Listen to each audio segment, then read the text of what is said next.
Vamos a ir empezando. Perfecto. Entendido. Muy bien, vamos a ir empezando entonces con la sesión de hoy. Hoy vamos a ver tanto las diagramas prismas como las revisiones sistemáticas. Entonces, un poquito, no sé si pudieron hacer el diagrama prisma así un poquito rústico o la estrategia de búsqueda. Ya no me acuerdo si les dejé tarea eso o no. No, ¿verdad? Ah, ok, no se preocupen. Entonces, me sigo. Lo que vamos a hacer justo es ver cómo se hace el diagrama prisma. Es decir, cómo podemos nosotros empezar a... Ya no me he salido, ¿verdad? No. ¿Cómo podemos empezar? Entonces les voy a poner, en un segundito.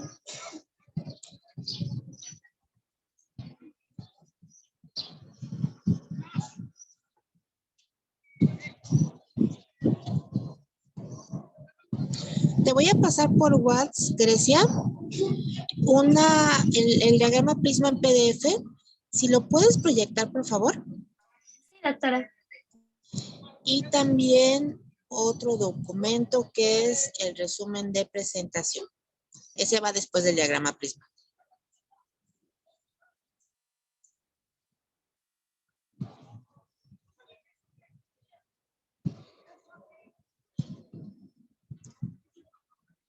Muy bien. Entonces, el diagrama prisma es un estándar que utilizamos siempre en las revisiones sistemáticas de estilo Cochrane. Y lo que hacemos generalmente es poner las fuentes de búsqueda. Podemos tener varias fuentes de búsqueda y de estas fuentes de búsqueda debemos de tomar en cuenta que pueden ser diferentes áreas. ¿Qué quiere decir?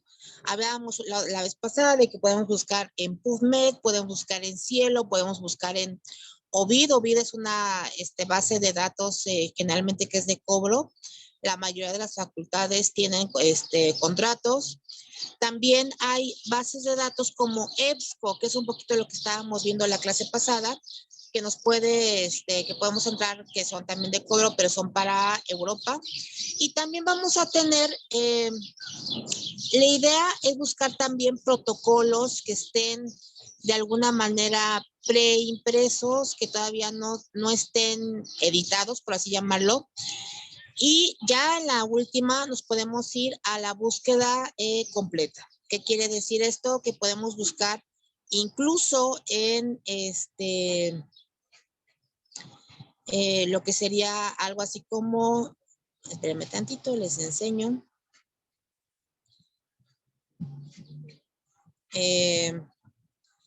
La búsqueda también con lo que son congresos, literal congresos. O sea, podemos conectarnos a congresos de diferentes áreas y entender lo último. Siempre debemos de pensar que la información que encontramos casi siempre puede ser información que lleva 2 años, que realmente tenemos mucho más tiempo de la que consideramos de alguna manera actualizada. Son lo que encontramos generalmente son casi siempre versiones anteriores. Déjenme ver dónde está este.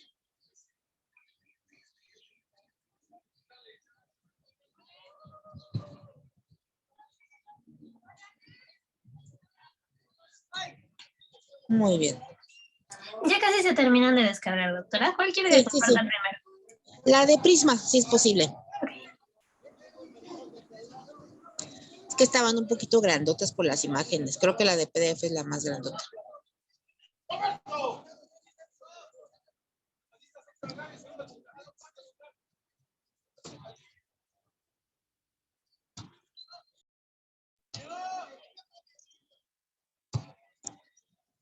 Y justo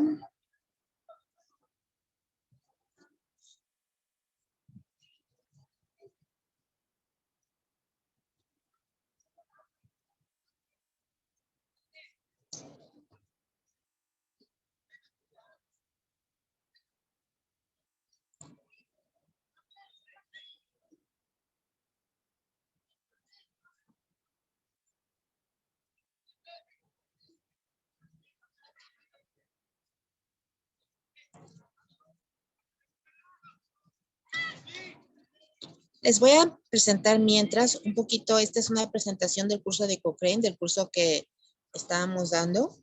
Y este es parte de la búsqueda de información. Entonces, justo lo que estamos viendo es la búsqueda de información, lo que veíamos la clase pasada, lo de establecer límites, nada más para retomar un poquito, y la búsqueda. Y lo que vamos a ver ahorita, no, quito la pantalla. Ay, no me salí, ¿no, verdad? Ah, ya me dejó abrirlo, doctora. Ah, perfecto. Entonces, si quieres, ponla para que lo veamos un poquito.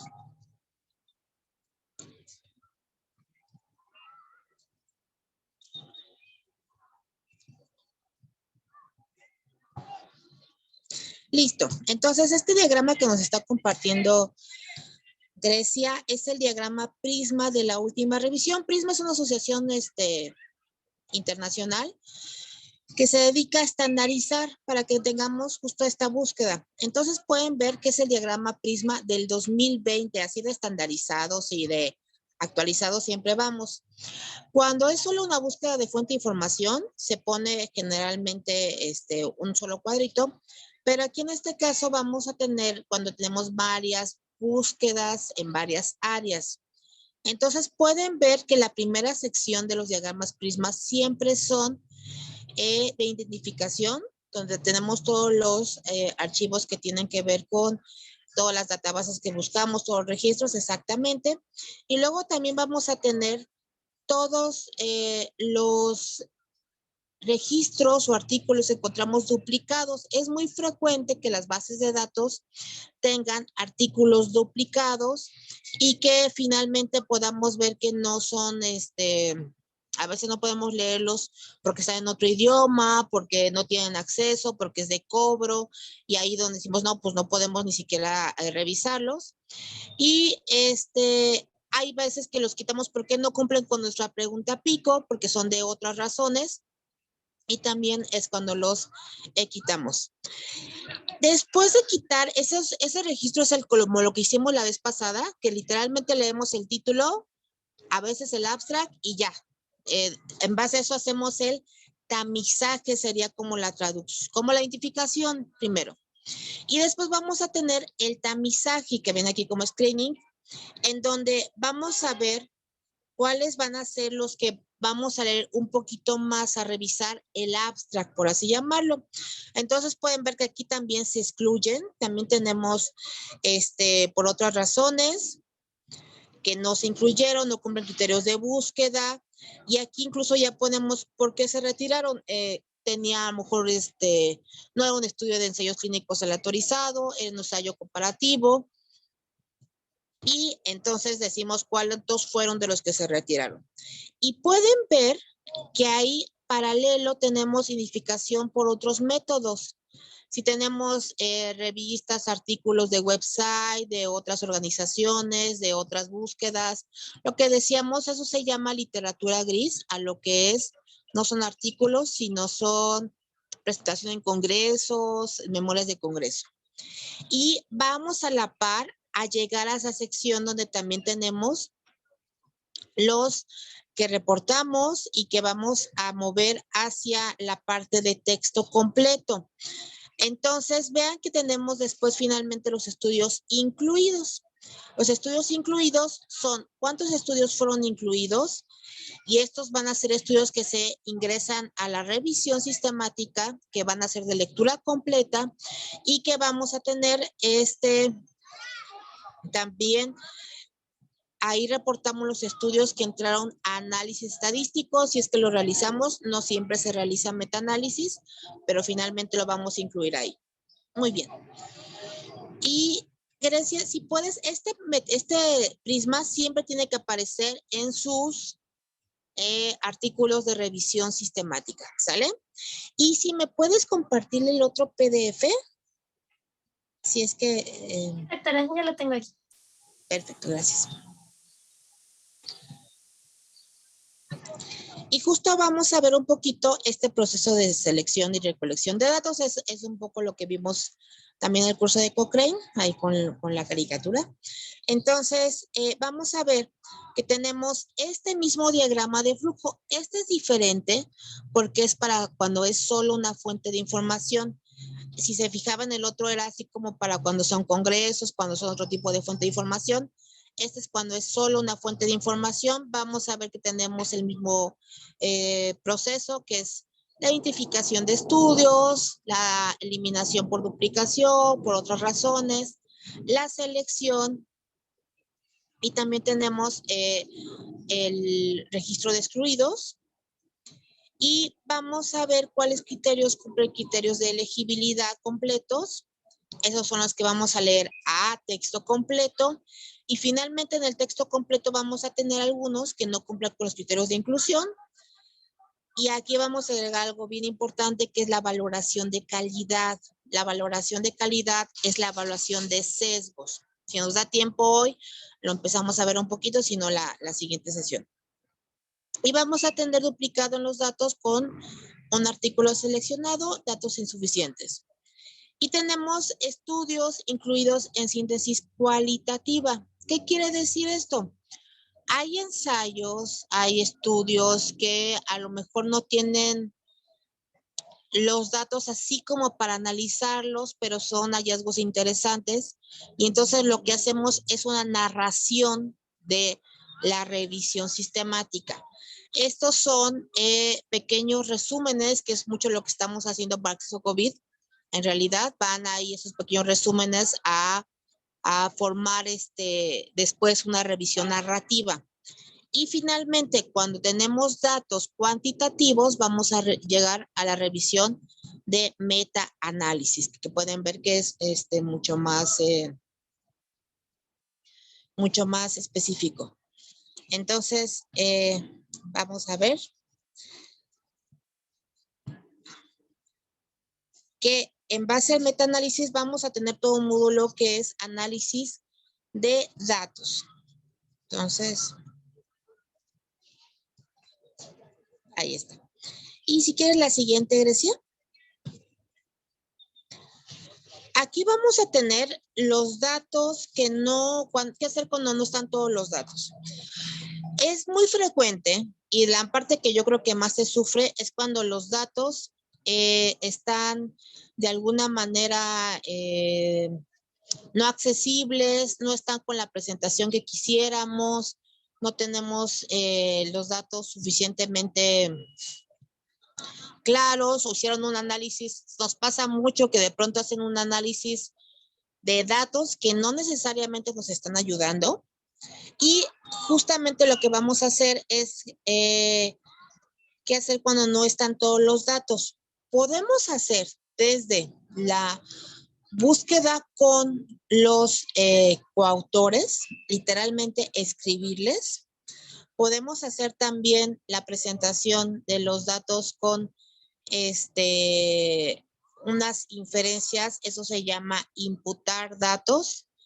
Y vamos a hacer que la última opción que podemos hacer es sacar como la imputación, que es pensar cómo se comportarían los datos, que realmente se pueden obtener promedios o algo así.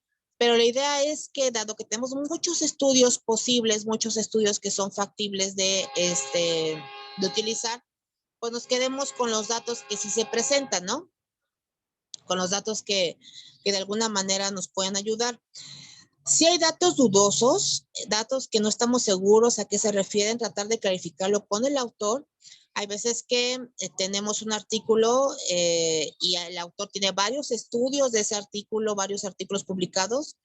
Y también cuando tenemos datos que no son utilizables, o finalmente que el desenlace que muestran no es el que estamos usando nosotros. ¿Qué quiere decir eso?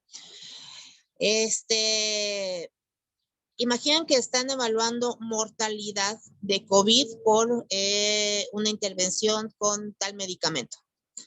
Y resulta que el artículo que están revisando únicamente habla de morbilidad. Entonces, ese artículo de morbilidad pues nada más dice cuántos tuvieron enfermos, cuántos no tuvieron enfermedad, y al final es como, pues no me dice cuántos se murieron al final, no me sirve ese artículo.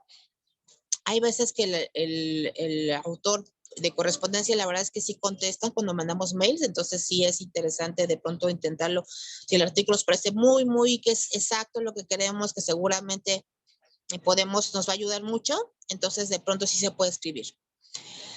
Es importante que esto lo hagamos en parejas para que a veces nos ayuda mucho tener esa evaluación comparada, tener a alguien más que vea cómo estamos leyendo los artículos y los datos para poder tener mucha más claridad en este aspecto.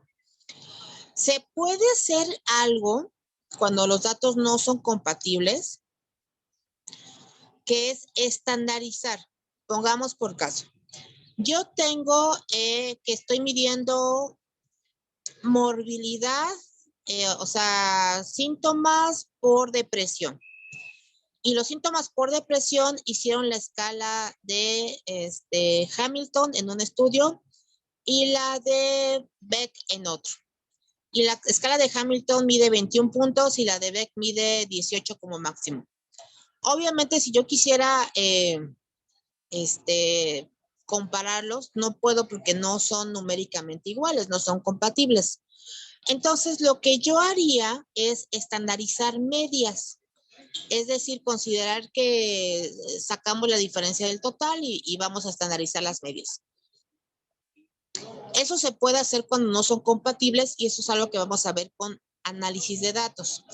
Pero si el dato no es confiable porque tiene muchos sesgos, pues a lo mejor, aunque tenga el número, decimos, ¿sabes qué? Pero tiene un montón de sesgos este artículo y si lo meto al metaanálisis, no le creo mucho al resultado porque puede estar muy manipulado.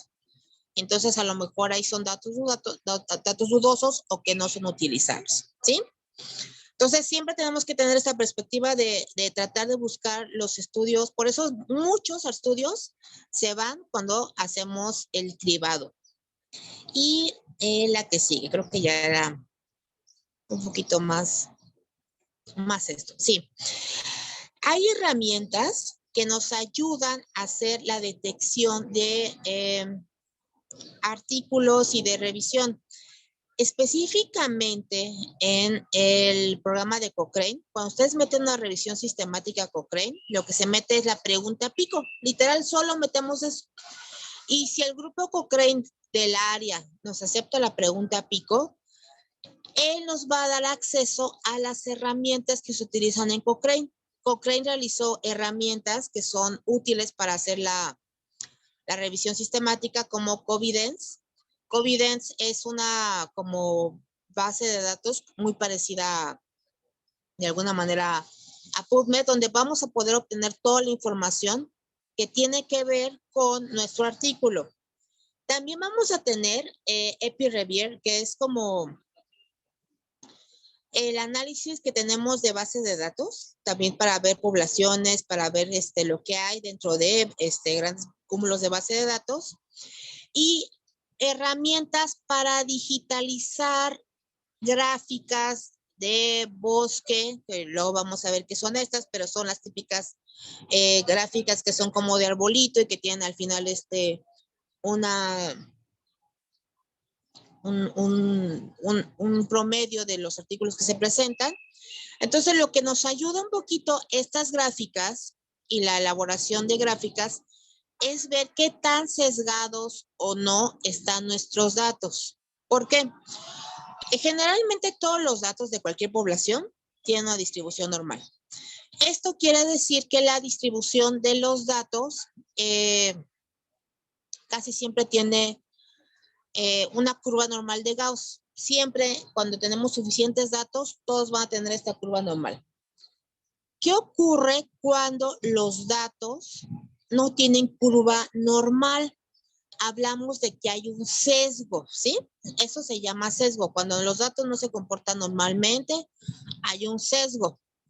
Ese sesgo puede ser en la adquisición de los datos, en la medición o en la evaluación de los resultados, o en la distribución de los datos. O en la evaluación de los resultados, o en la distribución de los datos. O en la adquisición de los datos, o en la medición, o en la evaluación de los resultados, o en la distribución de los datos. O en la evaluación de los resultados, o en la medición, o en la evaluación de los resultados. o que la muestra, que de alguna manera es la adquisición, no está suficientemente representada. Es como si imaginen que estén viendo toda una población y si de pronto de esa población solo ven a 3 personas, por ejemplo, ahorita podemos decir, los interesados en investigación son solo mujeres, porque tenemos aquí un grupo de 4 mujeres. Pero eso sería un sesgo porque no hemos ampliado nuestra muestra lo suficiente para tener una cantidad representativa de hombres. Y eso nos mostraría que nuestra curva, si hiciéramos una curva, pues serían puras mujeres, ¿no? Y a lo mejor decimos puras mujeres de pelo largo o de pelo corto o de pelo más allá del hombro. Bueno, todo eso es un sesgo que tenemos y si afirmáramos todas las mujeres que se dedican a la investigación tienen el pelo abajo de la oreja. Sería una verdad muy cortita y a medias, porque en realidad no estamos viendo todo. Bueno, para ver todo eso en una gráfica, se utilizan herramientas gráficas para ver que los datos se distribuyen normalmente. Si no se distribuyen normalmente, yo sospecho que tengo un sesgo en la selección y que yo no he encontrado todos los artículos de ese tema. Es una manera de decir, me falta buscar. O hay algo que se llama sesgo de publicación, que es algo muy frecuente, donde generalmente se publican siempre resultados positivos, no se publican resultados negativos, ¿no? Entonces tenemos un sesgo ahí de publicación. Muy bien. Y esto nos ayuda a las herramientas para detectarlo. Luego vamos a ver cómo se usan y las vamos a usar. Muy bien. La que sigue, Grecia, porfis. Ok.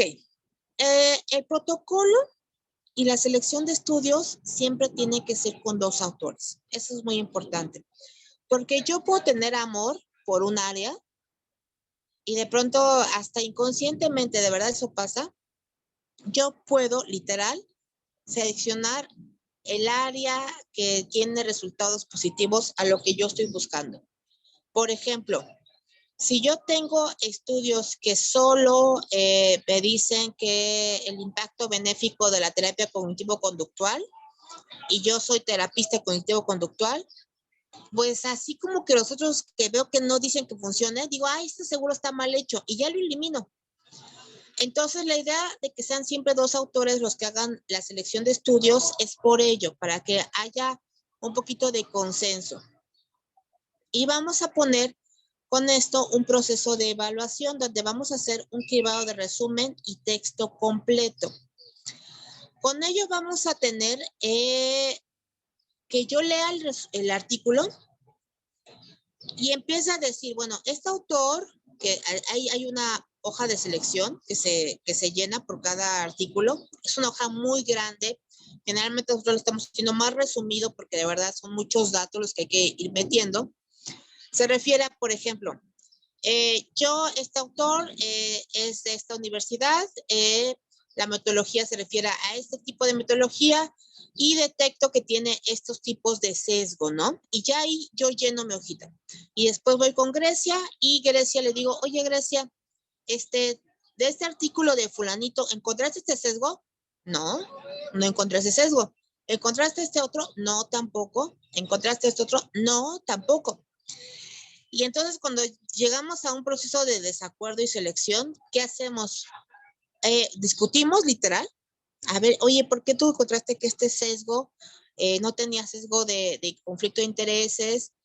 Si él trabaja para industria farmacéutica que produce ese medicamento. Ah, bueno, esa parte no la había visto. O sí, pero yo creo que no le afecta porque resulta que él no es el autor principal, es un coautor y no tiene que ver y no recibieron recursos de ese laboratorio. Ah, ok. Entonces vamos a literal discutir un poquito si creemos o no que estamos en desacuerdo o de acuerdo en la selección. Y eso es como para llegar a una parte más homogénea, ¿no? Lo que queremos aquí es ser lo más objetivos posibles en estos aspectos.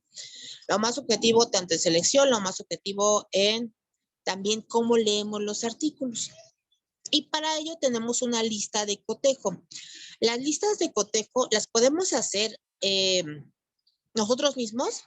Cochrane tiene una que ahorita les voy a enseñar que está súper amplia y que generalmente vamos a ver que pues es una selección muy, muy amplia de todo lo que podríamos encontrar ahí. Muy bien, la que sigue, Grecia. Creo que eso es. Entonces, para estar seguros que los artículos revisamos adecuadamente, que los seleccionamos adecuadamente, hay una lista de estándares. Hay muchos estándares, ¿eh? Muchos, pero lo que usamos aquí se llaman MESIR. Los estándares MESIR se hacen en colaboración también con Cochrane y ellos van como de la mano. Y lo que hacen es tomar en cuenta que, imagínense que es un manual enorme, literal de 200 hojas, en donde vamos a poner que cumplimos con todo esto, específicamente la sección de estándares MESIR que se encarga de la manejo de obtención de datos, son las PR26, PR22, 23, 24 y 25. O sea, de la 22 a la 26 son la lista de cotejo de si lo estamos haciendo. Entonces, en estos estándares MESIR vamos a incluir decisiones de inclusión. ¿Cuáles son nuestros criterios de inclusión? ¿Qué tiene que tener? Por ejemplo, si decimos, vamos a evaluar a niños con cáncer. Ok, obviamente tu artículo, si son por los adultos, ese artículo no entra. Y ahí está especificado. Tiene que venir edades de 18 a 23 y tener sus resultados separados por hombres y mujeres, porque estamos comparando hombres y mujeres, por ejemplo. Ahí vamos a ver cómo vas a obtener los datos. ¿Vas a hacer una tabla? ¿Vas a hacer una lista? ¿Vas a hacer cómo vas a descargar esos datos? ¿De dónde los obtienes? De los resultados. Evalúas que están todos completos. Si yo no encuentro los datos, se los vas a pedir al investigador. Vas a ver si contactas al que es el encargado, el responsable de esto y lo vas a pedir. Y cuáles son los datos que vas a tomar. Literal, promedios, medianas, desviación estándar, error estándar, los datos de significancia, sus datos de correlación. Generalmente vamos a tomar los datos más duros, que es, por ejemplo, en los casos y no casos, ¿no? ¿Y qué hacemos con datos faltantes? Los datos faltantes los vas a imputar. Imputar quiere decir que los, entre comillas, inventamos de alguna manera, promediamos los datos faltantes y los vamos a obtener de ahí. Vamos a hacer otra cosa con los datos faltantes y o finalmente si no están los datos, eliminamos todo el artículo. Y esta es como la lista de cotejo que vamos a utilizar finalmente para hacerlo. Y la que creo que ya con esta, según yo, listo. Justo es lo que estamos viendo. Gracias, Grecia. Y del lado de la lista de cotejo, las listas de cotejo son muy, muy grandes. Déjenme ver.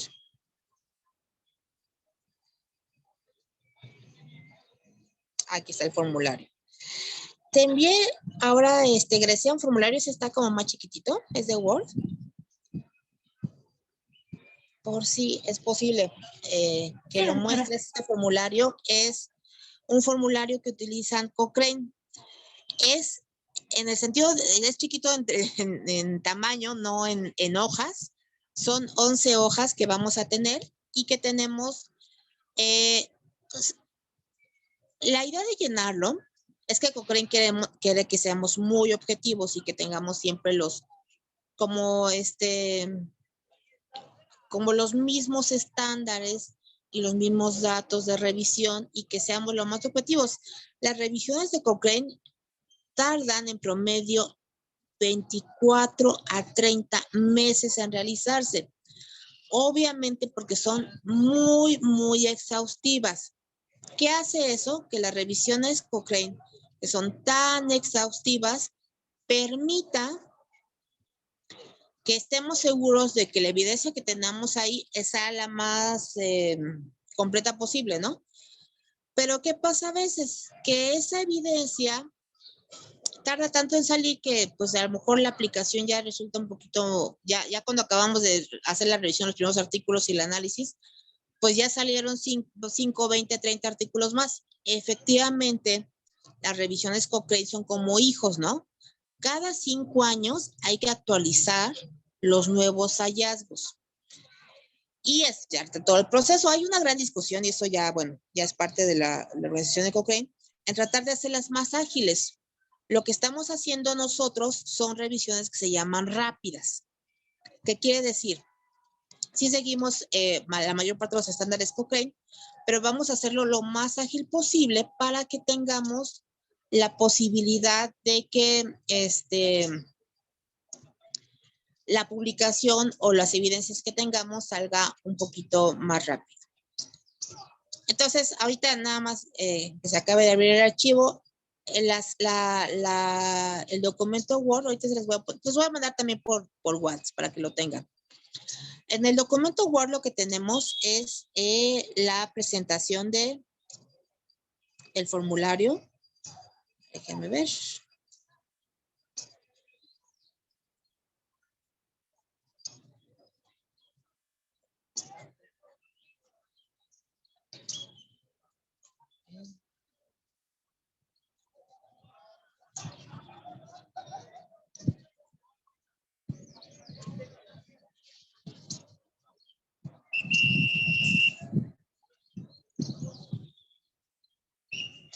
Les puse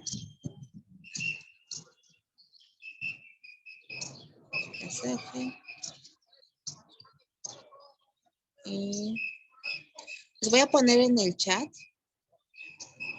Ya como que se quedó un poquito en blanco, ¿no? O no sé si nada más soy yo la clave en blanco. No, doctora, sí se ve blanco. Ok, sí, como que se quedó un poquito en blanco. Grecia, si quieres, les puse en el chat para que vean el archivo. Es un drive compartido. A ver si los dejamos. Si no, vamos a ver si me cambio a... Vamos a ponerlo. Ok, voy a intentar abrir eso entonces. A ver si puedo yo, Grecia. Déjame ver si me da.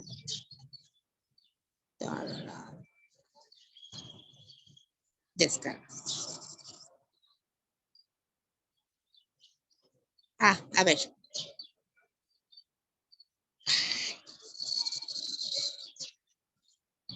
Guardar como PDF.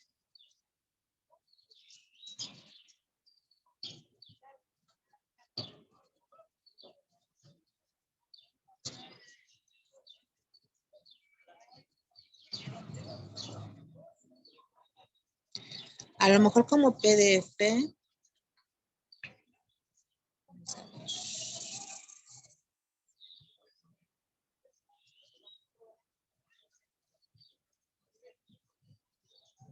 Vamos a ver.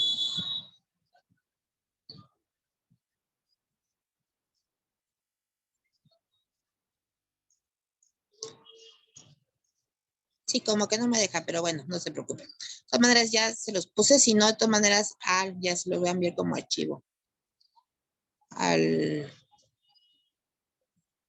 Tanto esto, pero un poquito, si lo pueden de pronto abrir. Ya, perfecto, ya se ve. Ahí déjalo.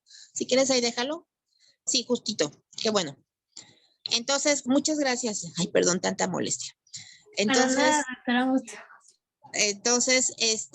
justo tenemos esta formulario de obtención de datos. Vean que es un formulario enorme. En la primera sección, veamos que tenemos las indicaciones para los autores. La idea, un poquito de los formularios, es que toda la información que hagamos del artículo la tengamos aquí y no tengamos que volver a leer el artículo. Entonces, la idea es tener como estos impresos o guardados y nada más tener que regresar a y ya no al artículo completo. Por eso son tan amplios. Entonces, pueden ver que tenemos notas, información general, quién lo llenó, es decir, de los revisores que están haciendo la revisión, quién lo está llenando, Tiene la información del contacto del autor del estudio literal para buscarlo si es que necesitamos más información. El tipo de publicación, ahí podemos poner que es un resumen, es una carta, es un informe completo, es un artículo, es una publicación de congreso, es un póster, por eso da como pie a todo. Y cuáles son las publicaciones que incluimos. Si quieres, súbelo un poquito. Perfecto. Entonces vamos a tener las características de información del estudio completo. Podemos poner aquí una nota que nos haga falta. Y luego vean que aquí ya se salta a características de los estudios incluidos. ¿Qué quiere decir? Lista de cotejo va a ser para que incluso sepamos cuál incluimos y cuál no. Entonces veamos cómo ponemos aquí a los que se incluyeron y vamos a describir los métodos que se utilizaron, los objetivos del estudio. Si quieres, súbelo un poquito. Ahí, muchas gracias. El diseño, la unidad de asignación, las fechas de comienzo y final, la duración total del estudio, las fuentes de financiación del estudio y los posibles conflictos de intereses. Esta idea nos da una versión más objetiva de decir, sí puede ser que tenga sesgo. Hay datos que a lo mejor no los encontramos tan claros y se pone la nota, no se mencionan, o sea, literal tiene que decir, no hay conflicto de intereses. Tiene que clarificarlo, si no lo clarifica nos quedamos con la duda y ponemos no se menciona. Todo lo que no encontremos tal cual, sí hay que señalarlo. Muy bien, un poquito hacia arriba. Y aquí es donde obtenemos los participantes del estudio. ¿Qué son? Adolescentes, que se dedican, son estudiantes, son profesores, todas las características que nos importen. Generalmente aquí también agregamos, vean cómo tenemos en la texto de la fuente para que sepamos, en la tabla tal tiene la población. Y la descripción. Incluso aquí podemos poner el ámbito, en qué país se está realizando, si el contexto social nos importa, la mayor parte de estudios si afecta el contexto social, lo agregamos. Los criterios de inclusión, los criterios de exclusión, los métodos de reclutamiento de los participantes, cómo los reclutaron, si los reclutaron por teléfono, por correo electrónico, por una selección al azar, fueron pacientes voluntarios, involuntarios. Aquí es importante este método de recolección porque esa va a ser la diferencia entre que tenga sesgo de inclusión o no.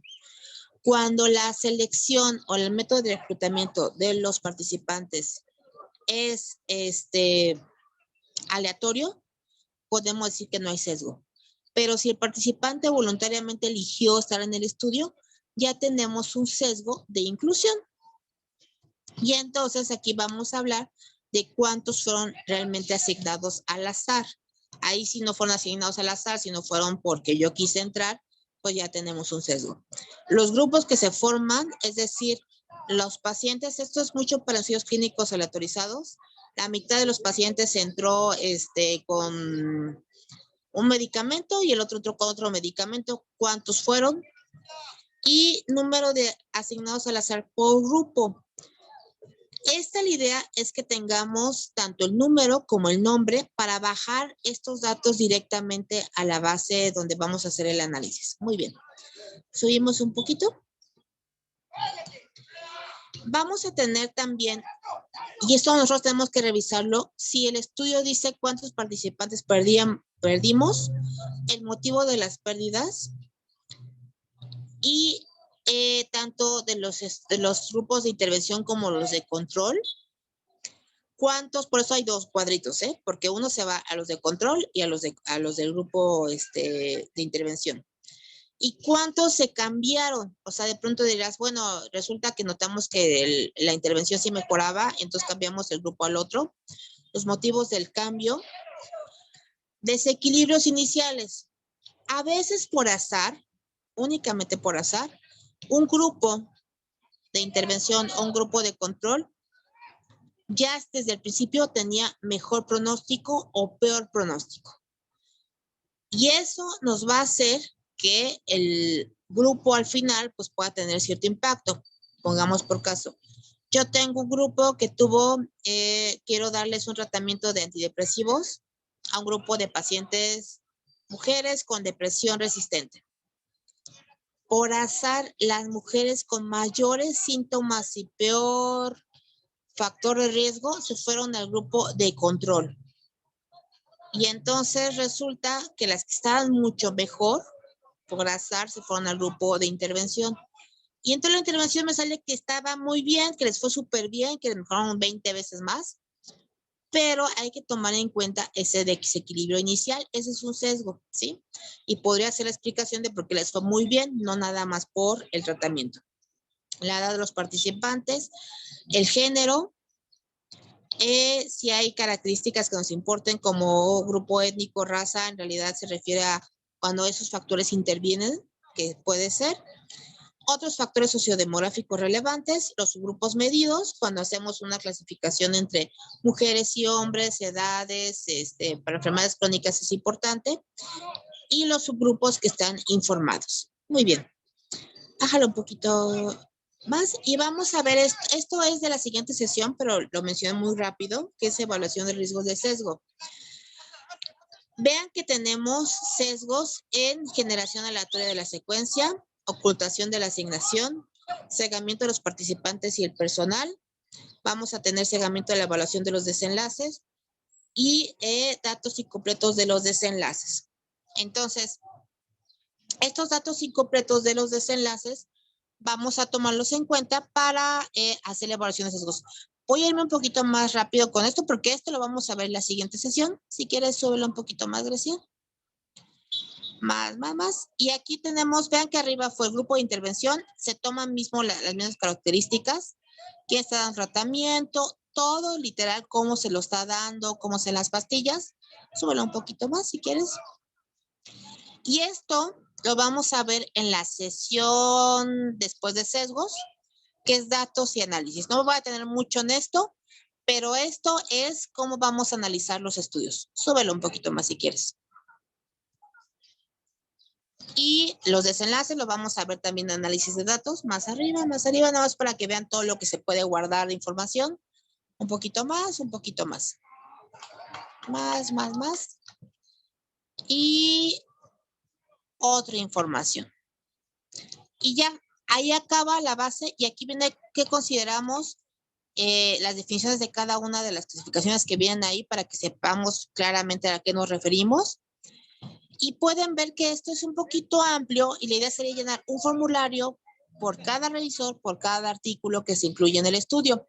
Y con este formulario ya trabajaríamos la revisión sistemática. Muy bien.